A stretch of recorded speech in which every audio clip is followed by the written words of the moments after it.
Olá, eu sou o Felipe Pessoa, sou pastor da Igreja Cristã Evangélica aqui em Curitiba, no Paraná. E que bom nós podermos estar juntos, mesmo que de forma virtual, mais uma vez. Se você está assistindo agora pela manhã, essa manhã de domingo, eu quero pedir para que você se concentre nesse momento. Se você puder sentar, sente, que nada tire a sua atenção.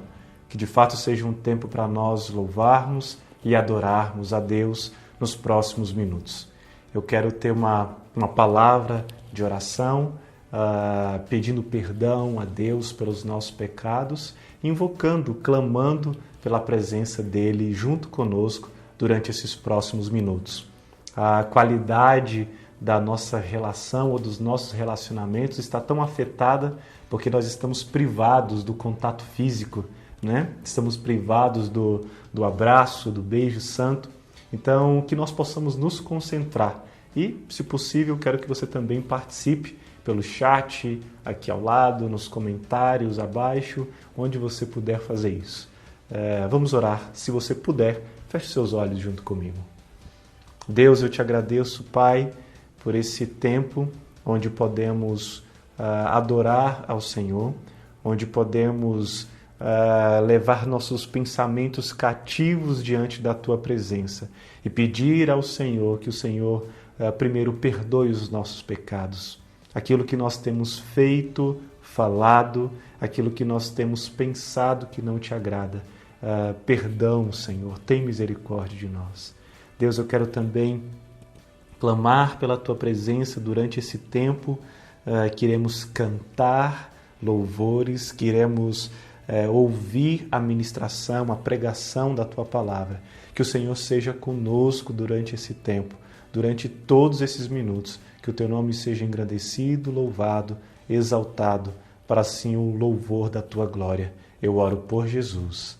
Amém. Deus abençoe sua vida e mais uma vez eu quero te pedir, concentre-se, vamos cantar louvores ao nosso Deus.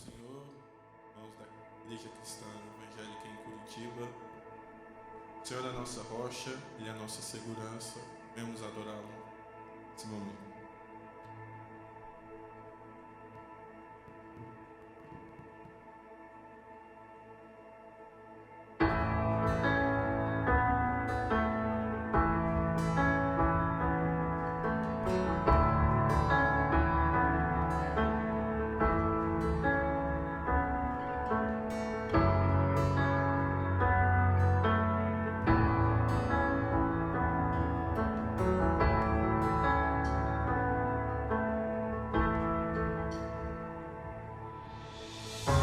Se a noite parece sem fim, tu és a luz e me guia, meu amigo inseparável.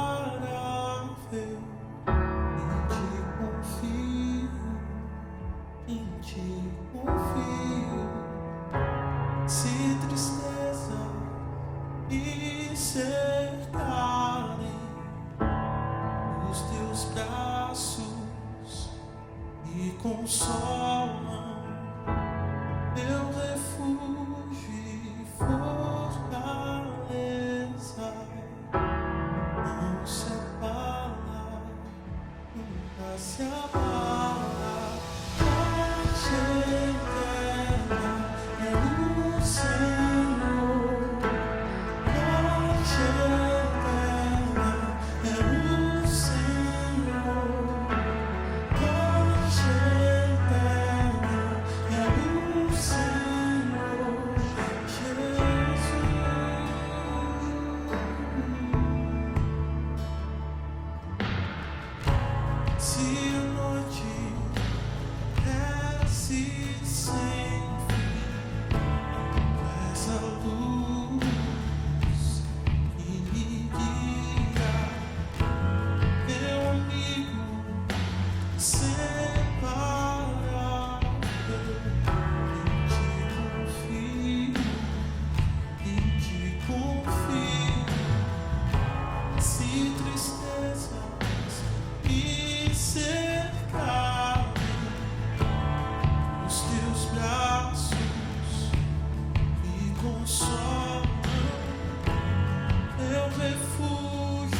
não seremos abalados, não seremos abalados.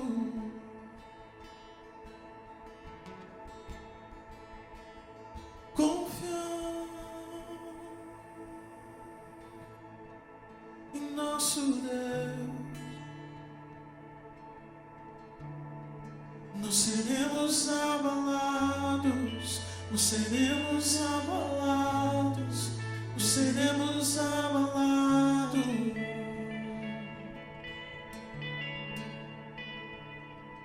Confiando em nosso Deus, em seu eterno amor, não seremos abalados, não seremos abalados, não seremos abalados.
histórias que no mundo dizem de ti, mas ouvi doce sussurro de amor no meio da noite, dizendo que se agrada de mim, que nunca estou só. Tu és um bom pai. Quem tu és, quem tu és, quem tu és. Eu sou amado por ti. Quem eu sou, quem eu sou, quem eu sou. Eu sei que muitos procuram respostas por todo lugar, e eu sei, todos queremos respostas que só tu podes dar, e tu sabes de tudo o que eu preciso antes de falar. Tu és um bom pai. Quem tu és, quem tu és, quem tu és. Eu sou amado por ti. Quem eu sou, quem eu sou, quem eu sou. Tu és um bom pai. Quem tu és, quem tu és, quem tu és. Eu sou amado por ti. Quem eu sou, é quem eu sou, quem eu sou. És perfeito em tudo que faz. És perfeito em tudo que faz. És perfeito em tudo que faz em nós. És perfeito em tudo que faz.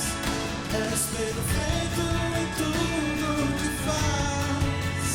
És perfeito em tudo que faz em nós.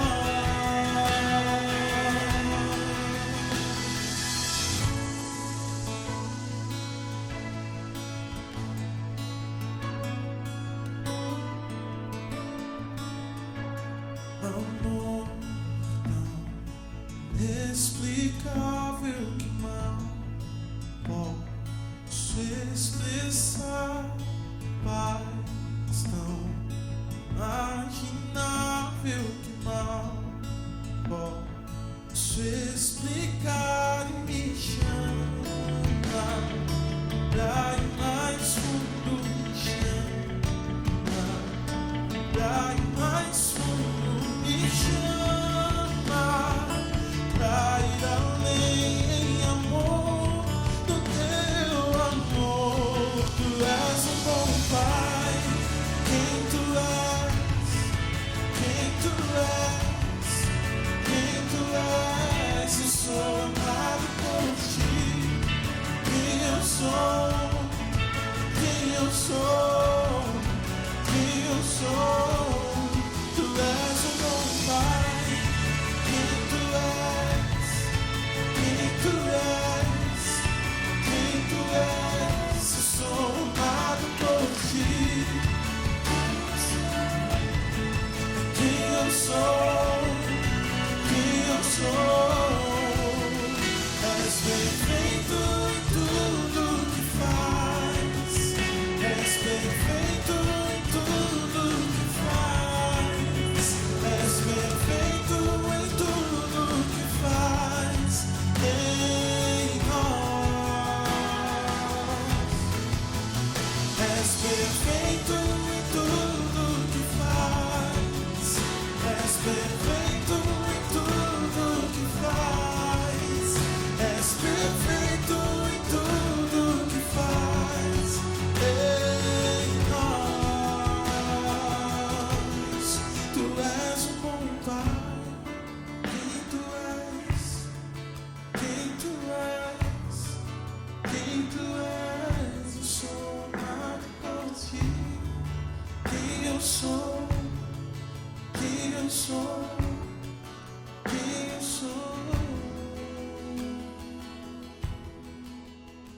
És perfeito em tudo que faz.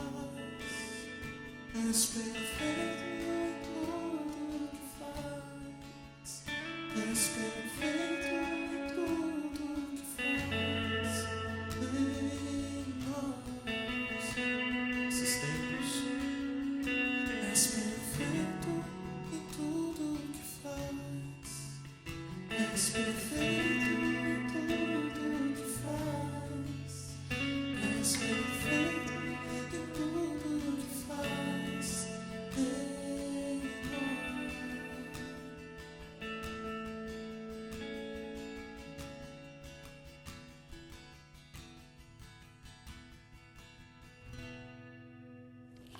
Graças a Deus por esse tempo, graças a Deus pela vida dos amigos que Ele acrescenta durante toda a nossa caminhada. O Evangelho não diz respeito ao eu, mas o Evangelho de Jesus Cristo diz respeito ao nós. E esse nós, esse corpo, juntos, unidos, ajustados, é que vai nos levar àquilo que é a maturidade ou a estatura de homens, mulheres perfeitos diante da presença de Deus. Eu sou grato por todas essas pessoas que Deus tem acrescentado durante esse nosso tempo de caminhada aqui na plantação da ICE Curitiba. Se você tem sua Bíblia aí com você e você puder, abra comigo no texto de Gálatas, e capítulo 4. Gálatas 4, e eu lerei a partir do versículo 8 até o final do capítulo. Hoje nós chegamos ao oitavo momento, ao oitavo capítulo, à oitava parte dessa série, Liberdade, a Verdade do Evangelho em Gálatas. Então, se você não acompanhou as outras 7 mensagens, 7 partes dessa série, eu quero te desafiar, quero te encorajar você a assistir, né, aqui no canal do YouTube. Você encontra toda essa série completa. Tudo bem? Então, hoje o título desse sermão é O Ministério do Evangelho. O Ministério do Evangelho. Gálatas, capítulo 4, e o versículo 8, eu vou ler na Nova Almeida Atualizada. Gálatas 4, versículo 8 diz assim: Mas, no passado, quando não conheciam a Deus, vocês eram escravos de deuses que, por natureza, não são deuses. Mas agora que vocês conhecem a Deus, ou melhor, agora que vocês são conhecidos por Deus, como é que estão voltando outra vez aos rudimentos fracos e pobres, aos quais de novo querem servir como escravos? Vocês guardam dias, meses, tempos e anos. Receio que o meu trabalho por vocês tenha sido em vão. Sejam como eu sou, porque também eu sou como vocês. Isto é o que lhes peço, irmãos.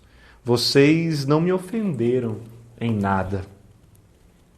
E vocês sabem que eu lhes preguei o Evangelho a primeira vez por causa de uma enfermidade física. E por mais que a minha enfermidade na carne lhes tenha sido uma provação, vocês não me trataram com desprezo nem desgosto. Pelo contrário, me receberam como anjos de Deus, como o próprio Cristo Jesus. O que aconteceu com a felicidade que vocês tinham? Porque posso dar testemunho de que, se fosse possível, vocês teriam arrancado os próprios olhos para me dar. Será que, por dizer a verdade, me tornei inimigo de vocês? Esses que mostram tão zelosos em relação a vocês não estão sendo sinceros. O que eles querem é afastar vocês de mim, para que vocês se interessem por eles. É por ser sempre zeloso pelo bem, e não apenas quando estou com vocês, meus filhos, por quem de novo estou sofrendo as dores de parto, até que Cristo seja formado em vocês. Bem que eu gostaria de estar agora aí com vocês e falar em outro tom de voz, porque estou perplexo com vocês. Vamos orar? Obrigado, Pai, pela leitura da Tua Palavra, porque ela pode fazer aquilo que lhe bem entender, lhe bem aprouver. Fala conosco durante esse tempo, onde ela será exposta. Ajuda-me, Senhor, a não atrapalhar o Teu Espírito Santo, porque Ele é que tem o poder de convencer do pecado, da justiça e do juízo. Pai, que hajam conversões, que haja santificação para a honra e glória do Teu nome. Eu oro por Jesus. Amém. Nós estamos aqui diante de um momento onde o apóstolo Paulo ele apresenta duas religiões e dois ministérios, por assim dizer. Ele faz um contraste daquele que é verdadeiro, daquilo que é a verdade, entre aqueles que são falsos e aqueles que pregam um ministério falso, simplesmente para si. A pergunta que eu quero fazer inicialmente é: como o Evangelho afeta de modo prático o meu, o seu, o nosso relacionamento com as pessoas? Como na prática o Evangelho tem afetado? Se o Evangelho chegar até a sua casa, a sua família, se o Evangelho chegar até o seu bairro, chegar até toda a sua rua, a todas as pessoas que moram próximos a você, qual vai ser a mudança que o Evangelho vai provocar? Então, mais uma vez, como o Evangelho afeta na prática o seu relacionamento com as pessoas? Paulo ele vem tentar responder a partir desse momento ou nos dar alguns insights, alguns pensamentos que nós precisamos ter para esses dias. Muitos cristãos da Galácia, eles tinham adorado nos templos que foram feitos e dedicados para a adoração de ídolos. E tinham adotado um estilo de vida licencioso, um estilo de vida imoral, e que acompanhavam essas religiões que não eram cristianismo. Então, o propósito aqui da escrita dessa carta à Igreja da Galácia, aos Gálatas, consiste na advertência de não adotar um legalismo religioso. E nós podemos observar isso nos capítulos 1 e 2, quando Paulo ele vai ser bem enfático com aquela igreja que está reunida ali, igreja que ele tem a oportunidade de plantar por um motivo que fortuito que veremos na sequência. E agora ele está falando, olha, se apeguem de fato à verdade. Não se deixem voltar para aquilo que eram antes, ou as práticas imorais, as práticas licenciosas que vocês utilizavam antes.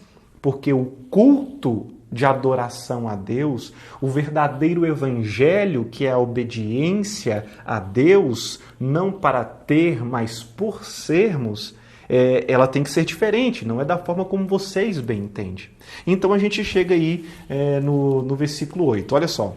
Mas no passado, quando não conheciam a Deus, vocês eram escravos de deuses que por natureza não são deuses. Antes de conhecerem a Deus, eles serviam àqueles que por natureza não são deuses. Então Paulo já desqualifica aqueles que eles estavam adorando, ou talvez voltando a adorar, ou usando daquelas práticas de adoração para poder adorar o próprio Deus. Veja aqui o zelo, o cuidado de Paulo para com essa igreja, por quem ele sofreu e por quem ele teve um apreço muito grande, um carinho, uma relação muito estreita. E a gente vê isso na sequência dos versículos que nós iremos expor. Olha só. Mas agora que vocês conhecem a Deus, ou seja, esse é um Deus de verdade, e ele vai falar assim, ou melhor, agora que vocês são conhecidos por Deus, como é que estão voltando outra vez aos rudimentos? Veja essa palavra rudimento, que é a mesma que ele utilizou no versículo 3 desse mesmo capítulo, né? Rudimento. Então, como é que estão voltando outra vez aos rudimentos fracos e pobres, aos quais de novo querem servir como escravos? A pergunta dele é lícita. Os falsos mestres não estavam encorajando os cristãos gentios a ignorar a lei de Deus.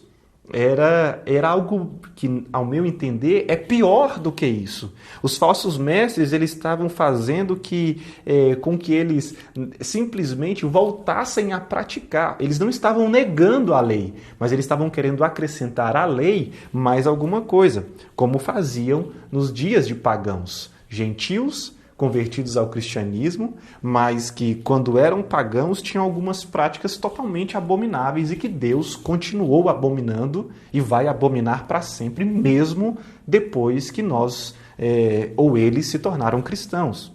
Antes, eles os estimulavam a adorar toda a lei mosaica do Antigo Testamento. Veja, não é a negação da lei, mas é acrescentar a graça pela qual nós somos salvos, uma reflexão, um apego, uma devoção à lei de Moisés. Isso não faz sentido, porque eles queriam que fizesse isso, esses falsos profetas queriam que os gálatas fizessem isso, com que finalidade? A fim de serem justificados, a fim de serem aceitos e se tornarem agradáveis diante de Deus. É a mesma questão lá do capítulo 2, do versículo 14 ao 16. E você pode depois fazer a releitura desse texto. O religioso, então, ele está tão perdido quanto o ateu. Eu quero repetir, vou deixar isso bem claro. Veja só o que está acontecendo.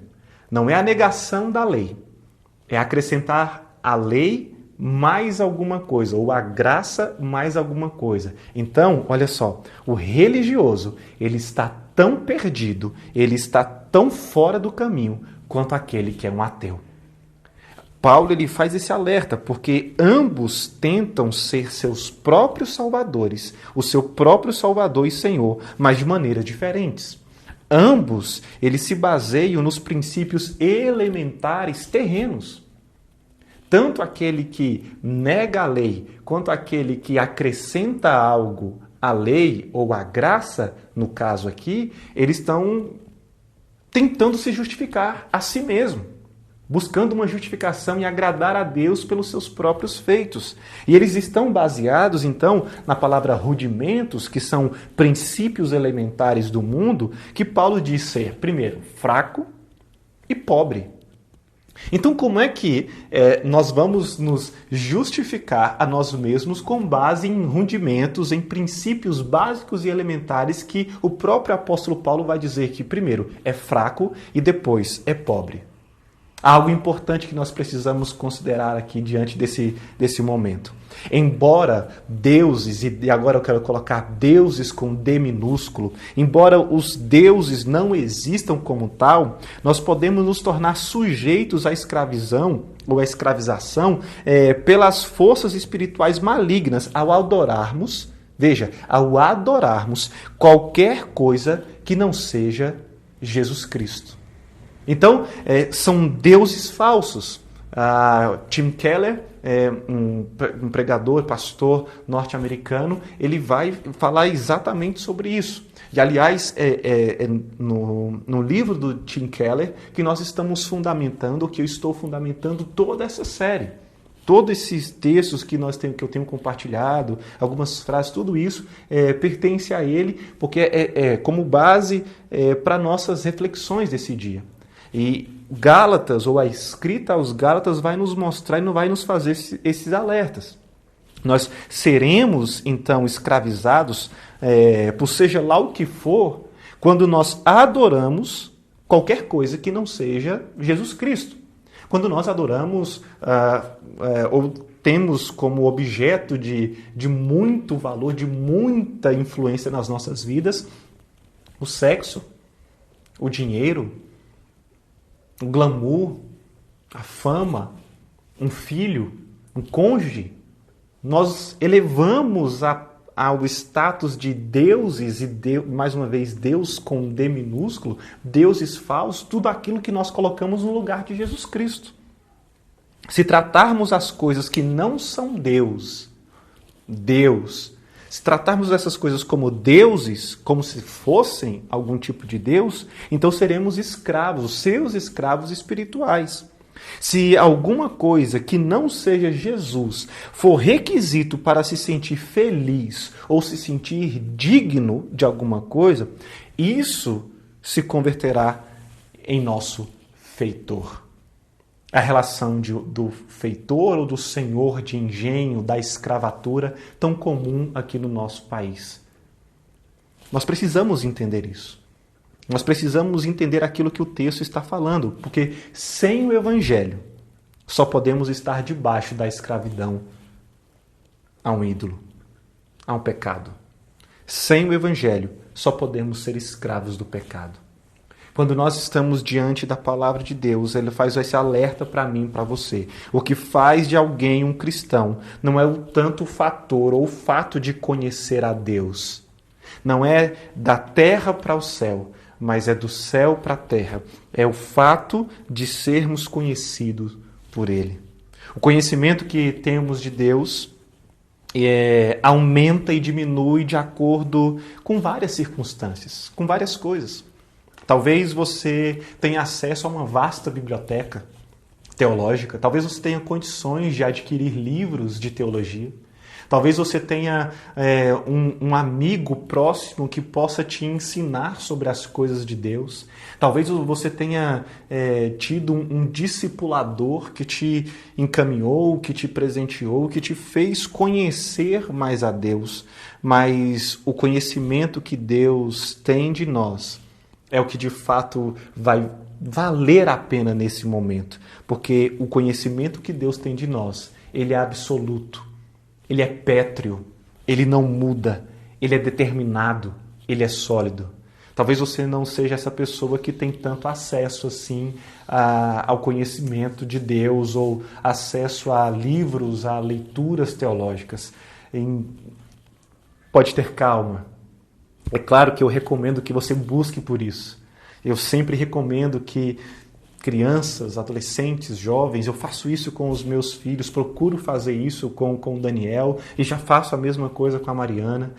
Instruo, vejo a minha casa, converso com a Fernanda, minha esposa, para que nós possamos inculcar neles a palavra. A minha oração é para que você que está assistindo, ouvindo esse áudio em algum lugar, em algum momento, para que você busque conhecer a Deus, mas eu sei que isso talvez pode não ser uma coisa tão fácil para você. Eu sei que isso pode ser difícil. Mas calma. Nossa insegurança quanto a sermos ou não aceitos por Deus é a razão pela qual fabricamos ídolos. Nós precisamos ter calma. O grande fundamento da certeza cristã não é o quanto do nosso coração está voltado para Deus, mas é o quão inabalável é o coração do Senhor em relação e quanto ele está voltado para mim e para você. O nosso coração é falho, o de Deus é perfeito. O nosso coração é enganoso, o de Deus é reto e justo. O nosso coração ele se desvia para um lado e para o outro. O coração do Senhor ele sempre vai ser reto e correto. Nós precisamos entender mais uma vez que não é do quanto nós estamos devotos a Deus, porque há dias que nós vamos falhar na nossa devoção, mas é o quanto o Senhor Deus ele tem se inclinado para ver, servo bom e fiel, nele eu tenho prazer. O Evangelho mostra que nós não precisamos nos fazer belos ou dignos de sermos amados por Deus. Ele nos conhece como nós somos. Ele sabe das nossas entranhas. Ele conhece os quartos que nós insistimos em deixar eles escuros. Ele conhece os nossos, pecados de estimação. Ele conhece as nossas fragilidades. Eu vou repetir. O Evangelho mostra que não precisamos nos mostrar belos e dignos de sermos amados por Deus. O Evangelho ele mostra isso. E o capítulo, ou melhor, o versículo 10, ele vai dizer, veja isso. Vocês guardam dias, meses, tempos e anos. Versículo 11. Receio que o meu trabalho por vocês tenha sido em vão. A característica da escrita de Paulo aqui é muito interessante, porque o seu tom não é um tom amistoso. O seu tom é um tom de alguém que está tenso. E lá na frente ele vai dizer a alguém que está perplexo, alguém que alguém que não está de maneira nenhuma satisfeito, é alguém que está ali com vamos dizer assim, uma raiva. A idolatria e a escravidão da religião são mais perigosas do que as da irreligião. E é isso que Paulo vem mostrar aqui e vem defender. Ainda que sejam menos óbvias de serem percebidas. Porque a pessoa irreligiosa, ela sabe que ela está afastada de Deus. Mas aquele que é religioso, ele não sabe. Ele pensa que está tudo bem. E aquelas pessoas estavam ali observando religiosamente todas as atividades cerimoniais, todas as datas, dias, meses e anos do Antigo Testamento. Ou seja, ao observar todos esses rituais do Antigo Testamento, eu me considero, então eu me faço um religioso, então eu não observo que eu posso estar afastado de Deus. E a gente faz isso de muitas maneiras. Essa escravidão a não-deuses, ela então seria pior do que essa antiga escravidão que ele estava vivendo. E veja, se a carta aos Gálatas é um chamado à liberdade cristã, como diria Martinho Lutero no século XVI, nós precisamos entender que eles não iriam saber que estavam ou distantes de Deus, distantes do Pai. Como hoje nos nossos dias, quando nós nos apegamos às leituras devocionais, nós temos um devocionário, quando nós oramos, quando nós estamos fazendo qualquer coisa. Essa semana, por exemplo, só abrindo um parêntese para ilustrar, essa semana a Mariana, ela tem 2 anos, a minha filha, estava conversando comigo e com a Fernanda, e ela de repente, a gente termina um momento de oração e ela fala assim: papai, já orei tudo. Naquele momento eu sorri, obviamente, eu sorri e falei assim: ah, pequena fariseu, já começou a demonstrar então, porque ela já queria mostrar para todo mundo, ou pelo menos para o pai dela, que ela tinha orado. Aí eu falei assim: ah, minha filha, muito bem, então vamos voltar e vamos fazer tudo de novo, porque essa aí não deu certo não, essa aí deu alguma coisa errada. Então é isso. E muitas vezes nós somos como a pequena Mariana, que está ali agora mostrando, li a Bíblia, check, fui para a igreja, check. Tem muitas pessoas, muitas vezes, que simplesmente fizeram isso e eu quero observar isso agora. Esse momento de pandemia que nós estamos vivendo tem sido um alerta do Senhor Deus para que nós entendamos que Ele está no controle de tudo. Que o culto a Deus, privado, particular, culto familiar, esse culto a Deus, ele precisa ser resgatado. Não de forma automática, mas de forma com sentimento, com paixão, com zelo, observando aquilo que o Senhor ensina por meio dos profetas, lá como falou com Isaías, como ele ensina ou ensinou por meio desses homens no primeiro século da igreja. Nós precisamos voltar, nós precisamos entender e sair dessas nossas capas e trejeitos e performances e voltar para aquilo que é a simplicidade do Evangelho de Jesus Cristo. Nós vemos que essa escravidão, então, a não-deuses, é pior do que uma escravidão àqueles que eram deuses com Deus minúsculo. Veja o verso 11, nós já lemos, verso 12, perdão. Seja como eu sou, porque também eu sou como vocês. Isto é o que lhes peço, irmãos. Vocês não me ofenderam em nada. Há 3 coisas, a partir desse verso 12, talvez até o verso 14, que nós precisamos observar. 3 coisas que o ministério do Evangelho é. Talvez 2 coisas que o ministério do Evangelho é e uma que ele procura. Então a primeira coisa que o ministério do Evangelho o ministério do Evangelho é culturalmente flexível. Passamos a ter uma ideia aqui, nesse momento, de como que Paulo plantou a igreja ali na região, naquele lugar, na região da Galácia. A sua cultura era flexível. Então a primeira coisa que o evangelho é isso, é culturalmente flexível. O ministério impulsionado pelo evangelho é flexível e adaptável a tudo, desde que o evangelho seja preservado.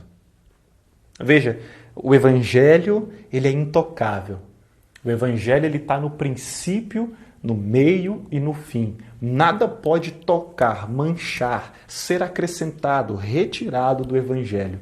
Mas nós precisamos nos adaptar culturalmente àquela cultura. Paulo ele não se deixa prender por suas particularidades culturais, nem dos seus costumes.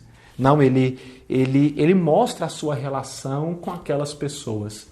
Ele está dizendo para aquelas pessoas ali, olha, eu estou com vocês, eu estou perto de vocês, eu me fiz como um de vocês. E agora, então, nesse momento que eu estou com vocês, eu quero que vocês também sejam como eu sou. Eu quero também que vocês façam como eu estou fazendo.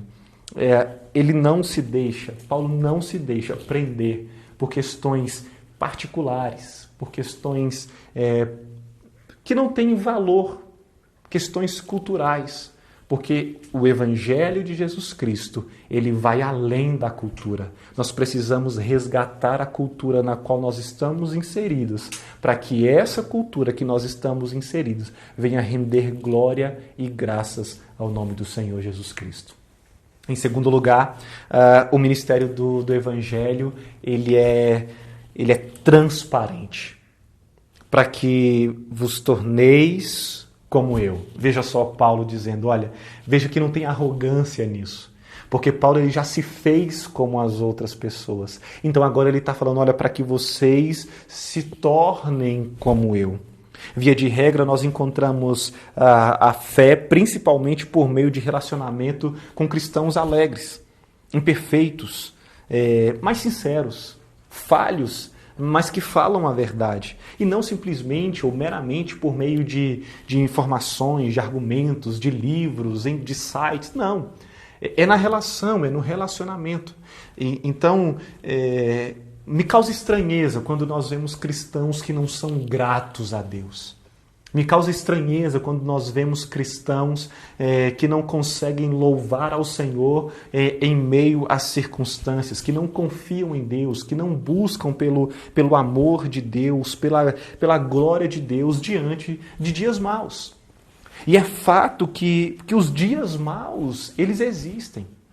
É fato que no momento de tanta dor, de tanta angústia, Paulo estava aqui falando para essas pessoas e falando assim, olha, que vocês se tornem como eu. Não é simplesmente fazer tudo aquilo que ele faz. E aqui ele, mais uma vez, né, ele com muita coragem vai dizer isso, né? Igual naquele outro momento que ele está escrevendo, ele vai dizer, olha, sejam meus imitadores como eu sou de Cristo. Aqui é uma outra versão disso, né? Que vocês se tornem, ou que vos torneis como eu sou, ou façam aquilo que eu estou fazendo. E aí a gente chega no terceiro. Se em primeiro lugar, o ministério do Evangelho, ele é flexível e ele é adaptável. Em segundo lugar, o ministério do Evangelho é transparente. Em terceiro lugar, o ministério do Evangelho, ele procura, ele busca oportunidades no meio da adversidade. Quantas vezes eu já parei nesses últimos 2 meses, né? Hoje eu já nem sei que dia sei lá qual da quarentena, né? Dia não sei quanto do isolamento. Quantas vezes eu parei e falei, Senhor, qual que é a oportunidade que o Senhor está me mostrando agora? Qual o plano meu dentro da plantação dessa igreja? Qual o plano meu? Qual o seu plano que Deus frustrou para esse ano de 2020? E diante desse momento que você está vivendo, que a oportunidade tem se mostrado? Mas vamos voltar para o texto. Problemas se transformam ou se transformaram em possibilidades. Não estava no planejamento pregar na Galácia. Não estava planejado. Ele não colocou lá, vou pregar na região da Galácia. Mas a enfermidade que Paulo estava passando fez com que isso fosse possível, fez com que isso acontecesse. O que é importante aqui que a gente vê? Talvez essa seja uma das partes, um dos momentos mais desafiadores, mais perturbadores do cristão, ou do ensino cristão. Por quê?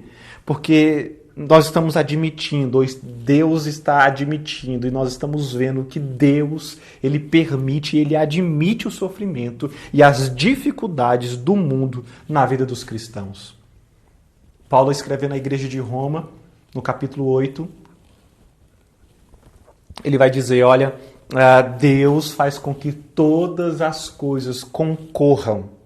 Ele faz com que todas as coisas cooperem para o bem daqueles que amam a Deus. Se Ele faz com que todas as coisas concorram e cooperem, Ele está falando que você pode passar tanto por coisas agradáveis e você pode passar por coisas dolorosas. Porque todas as coisas concorrem, cooperam para o bem daqueles que amam o Senhor. Veja que pode ser todas as coisas, ruins ou boas, positivas ou negativas.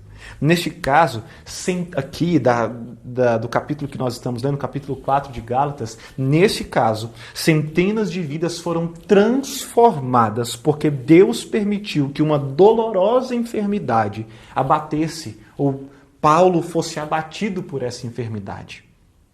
E aí, centenas, milhares, não sabemos quantas pessoas foram alcançadas, porque ele estava enfermo, então ele teve que replanejar, reprogramar. Ele teve que ir para um lugar onde ele não pretendia, talvez, não dá para saber ao certo, que ele não pretendia estar, mas agora ele vai diante daquelas pessoas, em meio à sua enfermidade, ser abraçado por elas, e à medida que é abraçado por elas, ele compartilha do evangelho com aquelas pessoas. Temos um exemplo de como Deus frustrou os planos que Paulo talvez tinha estabelecido, a fim de proporcionar um bem muito maior, um bem enorme, embora em meio ao sofrimento. Em meio ao sofrimento, Deus continua no controle, usando a mim e a você para o seu propósito, para a riqueza do seu propósito, da sua missão, da visão que Ele tem para nós, para esse mundo. Deus não promete abençoar os cristãos, afastando o cristão do sofrimento. Deus, Ele promete estar junto conosco, também através do sofrimento. Jesus sofreu não para que pudéssemos não sofrer. Jesus, Ele sofre para que eu e você, para que o nosso sofrimento, para que através do nosso sofrimento, nós nos tornássemos igual a Ele. É simples nós entendermos isso. Porque quando nós entendermos o Evangelho, nós somos libertos de qualquer tentativa de perfeição por nós mesmos, de qualquer autojustificação.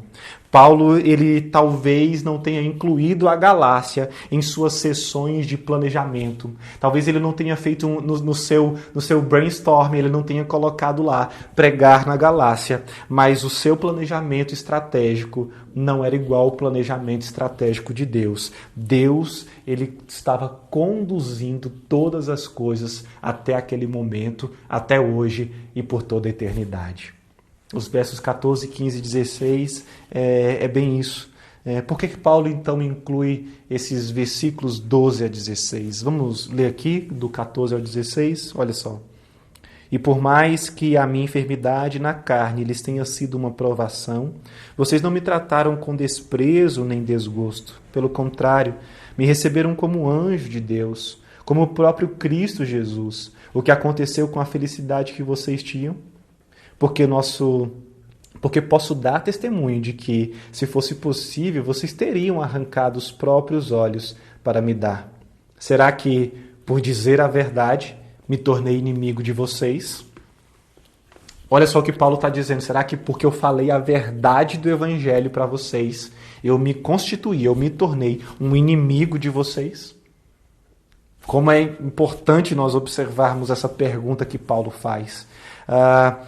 Paulo ele quer mostrar aqui que, embora não tivesse alterado a mensagem daquilo que ele estava pregando ou mudado o seu ministério, a reação da igreja da Galácia para com ele havia mudado, já que agora eles estavam sob influência ou sob a influência de ministros que tinham uma mensagem muito diferente da que o próprio Paulo pregava, porque por terem objetivos e recursos muito diferentes.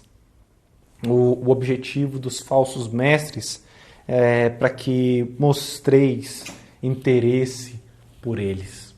Olha só isso. 2 objetivos e 2 ministérios. Aqui fica bem claro, nós leremos o versículo 17. 2 objetivos e 2 ministérios. Paulo acabara de mostrar que o seu sofrimento na carne, seu sofrimento físico, traria para ele, ou trouxe para ele uma oportunidade para pregar. E agora, quando ele estava expondo essa verdade, mostrando isso para eles, eles haviam mudado.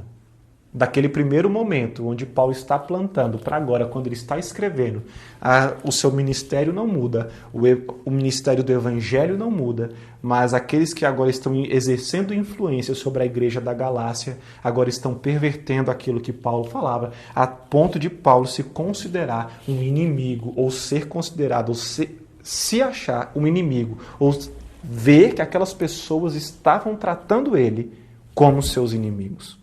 O objetivo dos falsos mestres era buscar para eles lisonjas, ser lisonjeados, serem tão polidos no seu falar, de modo que, vamos melhorar isso, os falsos mestres estavam elogiando tanto e mostrando tanto aquilo que eles estavam fazendo, os cristãos estavam fazendo, à medida que eles se tornassem dependentes de si próprios ou dos falsos mestres. Então eu vou te elogiar para ser elogiado. Eu vou falar bem de você para que você fale bem de mim. Veja o versículo 17. Esses que se mostram tão zelosos em relação a vocês não estão sendo sinceros. Veja que a ideia do zelo e a ideia da sinceridade. Paulo condena isso. Um ministério impelido pelo evangelho, ele não precisa ter fãs emocionalmente dependentes dos líderes. Nós precisamos tomar cuidado com esses líderes que colocam suas fotos em todos os lugares. Líderes que têm colocado os seus bustos em todos os lugares. Em todos os lugares que você olha, em todos os momentos, toda na placa, no impresso, em todos os lugares, porque simplesmente buscando algum tipo de lisonja, de elogio, de dependência emocional. E o ministério, de fato, do Evangelho de Jesus Cristo não precisa, ele não gera esses fãs dependentes emocionalmente. Não. O Evangelho te liberta disso. O Evangelho te apresenta ao próprio Deus, ao próprio Cristo de Deus. Os falsos mestres, eles precisam ter quem precise deles. Veja isso. Os falsos mestres precisam ter quem precisem deles. Eles necessitam que seus convertidos e discípulos vivam envolvidos por todos os lados. Emocionalmente, fraternalmente, financeiramente, obedecendo-lhes e adorando-lhes, e não obedecendo e adorando a Deus. É isso que esses falsos mestres aqui que Paulo que estava condenando. Veja só, versículo 18 e 19. É bom ser sempre zeloso pelo bem, não apenas quando estou com vocês, meus filhos, por quem, de novo, estou sofrendo as dores de parto até que Cristo seja formado em vocês. Paulo se sente agoniado, com dores, até que Cristo seja formado naquelas pessoas mais uma vez. Não está tentando arrebanhar fãs. Paulo não está tentando criar o seu fã-clube. Paulinho, seguidores de Paulinho. Não. O que ele está mostrando aqui, ele quer mostrar, e ele vai, novamente, aquela inter-relação e aquela pessoalidade. O que ele está fazendo aqui, tentando conseguir é que as pessoas sigam, sirvam, sejam discípulos de Cristo como ele estava tentando e buscando ser. Ele não quer que as pessoas se tornem dependentes dele. Paulo quer que as pessoas se tornem dependentes de Cristo, porque o Evangelho não dizia respeito a ele nem aos falsos mestres, mas diz respeito ao Senhor Jesus. Ele vai fazer uma comparação muito interessante nesse momento, como o trabalho de parto, algo que é doloroso, algo que é tão difícil para a mulher. Talvez você, mulher que está ouvindo, mãe, que já é mãe, você tenha sofrido muito, bastante durante o momento do seu trabalho de parto. Mas eu estou convencido de que em nenhum momento você queria que aquela criança permanecesse dentro do seu ventre. Você queria que ela nascesse. Porque à medida que ela nascesse, ela iria passar a respirar por ela mesma. Ela teria que, então, consumir o seu leite. Então, ela teria a sua vida independente, claro que ainda dependente, mas já não mais dentro do seu ventre. Porque passa aquele momento do trabalho de parto e quando nasce, pronto. O trabalho de parto ele é doloroso. Mas a mãe não quer que essa criança permaneça dentro dela. É o que Paulo está dizendo. Paulo ele prefere oferecer e apresentar o Evangelho a receber louvor. Ele quer que aquelas crianças e aqueles filhos, como ele mesmo chama, meus filhos, ele quer que eles nasçam. E a partir do momento que aqueles filhos nascem, eles passam a não depender e não buscar somente nele, mas eles vão buscar a Jesus, porque é em Cristo que eles acham o verdadeiro, o suprassumo, o sumo sacerdote, o sumo pastor, aquele que pode de fato lhes alimentar para que não tenham mais fome. Os falsos mestres desejam ser seguidos e glorificados. Eles querem seguidores que o glorifiquem. Paulo quer parceiros que glorifiquem a Deus junto com ele.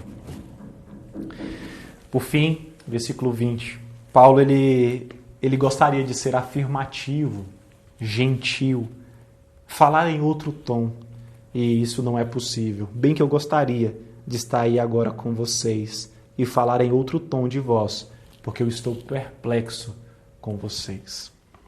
Eu quero deixar pelo menos 3 aplicações para você nesse dia, nesse momento, essa manhã, essa noite, agora à noite, quando você está ouvindo, tarde.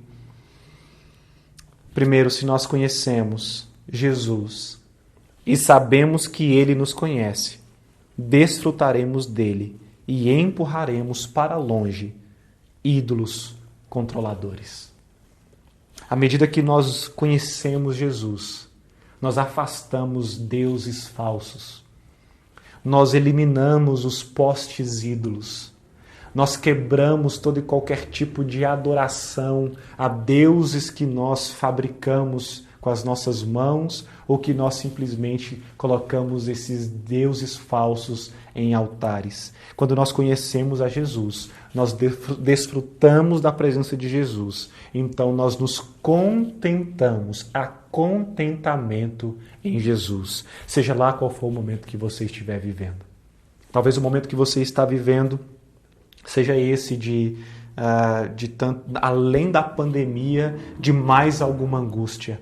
Que você busque conhecer a Jesus, para que o seu contentamento seja somente no Senhor. Em segundo lugar, o Evangelho ele te liberta. O Evangelho de Jesus Cristo, ele te liberta da necessidade da aprovação e adoração alheias. De modo que podemos confrontar e irritar as pessoas que amamos, se for o melhor para elas. O Evangelho ele te liberta de qualquer tipo de palavra afirmativa. O Evangelho ele te liberta de qualquer tipo de palavra, de qualquer tentativa de querer para si alguma glória. Então você vai se manter do começo até o fim da sua carreira fiel ao ministério do Evangelho. E é claro, alguns podem não se agradar disso. Algumas pessoas podem não se sentir como ouvintes, elas podem não se sentir confortáveis com aquilo que você tem para falar. Mas tenha calma, porque nós precisamos entender que quando nós entendemos o Evangelho, nós somos libertos de qualquer tipo de autoafirmação. É bom você se preocupar com o que estão pensando de você, mas que isso não seja de maneira nenhuma aquilo que rege a sua trajetória, a sua caminhada. Porque se estiverem errados, o errado vai ser sempre o errado. E você precisa buscar a Deus, conhecer a Deus, como na primeira aplicação, conhecer a Jesus Cristo, para que também você possa sustentar e falar isso diante das pessoas que estão ainda em trevas, ou até mesmo aqueles que pensam estar na luz, como vários religiosos, mas estão mortos. E por fim, em terceiro lugar, você pode e deve ser um ministro do Evangelho a outros cristãos e não cristãos. Um ministério fundamentado no Evangelho é marcado pela sinceridade amorosa. Um ministério fundamentado no Evangelho ele é marcado pela sinceridade em amor, não pela distorção dos fatos. Não é distorcendo os fatos, não é diluindo o Evangelho, não é querendo colocar um pouquinho de tempero, um tempero completo no sal. Nós não somos um tempero completo, nós somos sal. Ou somos chamados de sal para dar o bom tempero. Então, se nós perdermos essa verdade que deve ser dita em amor, fundamentada no amor, de nada vale. Nós não podemos distorcer aquilo que é o Evangelho. Nós não precisamos ou não devemos, de maneira nenhuma, corromper aquilo que é puro e santo, acrescentar algo ao Evangelho de Jesus Cristo. Como ministros de Deus, do Evangelho, você vai sofrer. E não será fácil para quem está recebendo também essa ministração, mas entenda, valerá para toda a eternidade. Nós sofremos. Quem está ouvindo também vai sofrer. Quando nos tornamos ministros após ouvirmos a palavra, sermos edificados na fé, nós passaremos por dias difíceis, como estamos passando, mas vai valer a pena. Aqueles que buscam a liberdade do Evangelho, que é descrita aqui a Igreja da Galácia, aqueles que buscam um apego ao Evangelho, se dedicar às Escrituras, esses receberão a coroa da vida, a herança da promessa feita a Abraão, ao seu descendente e que chega até a nós. Se você ainda não entregou a sua vida para Jesus ou se você ainda não conheceu Ele, que você possa buscar por isso. Porque nós conhecemos a Deus à medida que Deus se revela a nós. E de fato importa que Deus ele venha conhecer cada um de nós. Que nós possamos entender isso. Que Ele possa se revelar a nós. A minha oração neste dia é que Deus se revele a você. Que Deus se revele ao seu condomínio. Que Deus, por meio de Cristo, na ação do Espírito Santo, Ele se revele ao seu bairro. Ele se revele às pessoas que têm ouvido essa mensagem aqui por meio da Igreja Cristã Evangélica de Curitiba. E que muitas vidas sejam convertidas ao Senhor durante esse tempo. No meio da pandemia, do caos, no meio de todo o desgoverno, no meio de toda crítica, no meio de tantas coisas políticas, econômicas que nós estamos vivendo. Que o Senhor Deus ele ache oportunidade e nos use para o louvor da sua glória, de modo com que você seja convencido pelo Espírito Santo de que é preciso entregar a sua vida para Ele, porque há uma promessa de vida eterna. Obrigado, Senhor Deus, por este tempo de compartilhar a Tua palavra e de entender aquilo que a Tua Escritura diz para nós. Seja com o Teu povo, Pai, seja com os seus, escolhidos pelo Senhor para o louvor da Tua glória. Seja conosco, Pai, durante todo esse tempo. Guarda a nossa mente, o nosso coração para não pecar contra o Senhor. Que possamos andar em santidade para a graça do Senhor, a glória do Senhor e que vidas sejam alcançadas para o louvor da tua glória. Eu oro por Jesus. Amém. Amém. Muito obrigado por você estar com a gente durante todo esse tempo. O Senhor, Ele te abençoe e te guarde. O Senhor, Ele volte o rosto dEle sobre você e tenha misericórdia da sua vida. Que o Senhor, Ele olhe para você face a face e tenha misericórdia de ti.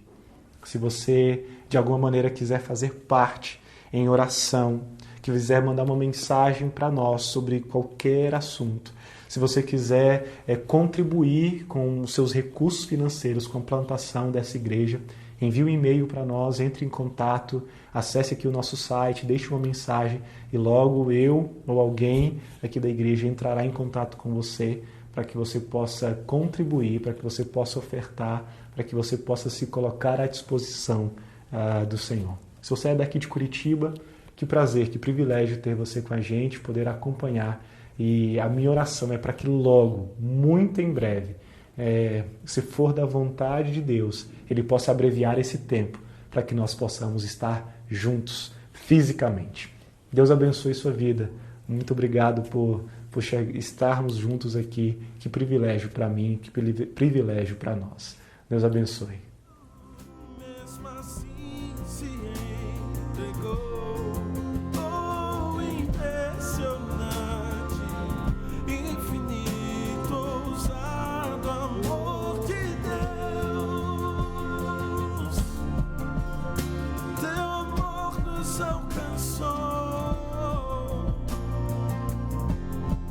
Nada